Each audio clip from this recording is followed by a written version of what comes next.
Hey guys, and welcome to this video. In this video, we want to find the value of this expression. 9 minus 9, then multiply by 9, then minus 9 again. Are you ready to solve? Let's go ahead and get started.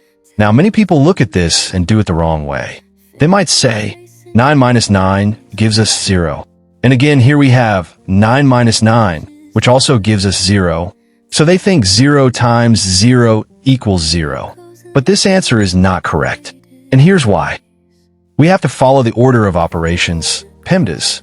First we do parentheses, then exponents, then multiplication or division from left to right, and finally addition or subtraction from left to right. Multiplication and division share the same priority, and addition and subtraction also share the same priority.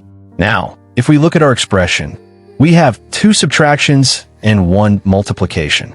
And according to PEMDAS, multiplication comes before subtraction. So we cannot do the subtractions first. If we subtract early, the answer becomes wrong. So let's solve it the correct way. We start by handling the multiplication. 9 times 9 equals 81.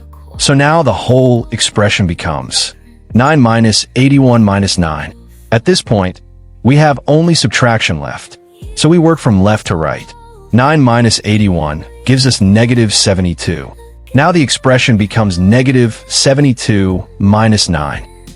And negative 72 minus 9 equals negative 81. So the final answer to this problem is negative 81.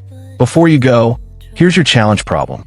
What is the value of 7 minus 7 multiplied by 7 minus 7? Write your answer in the comments. And don't forget to like, share, and subscribe for more math videos. Thanks for watching, and I'll see you in the next one.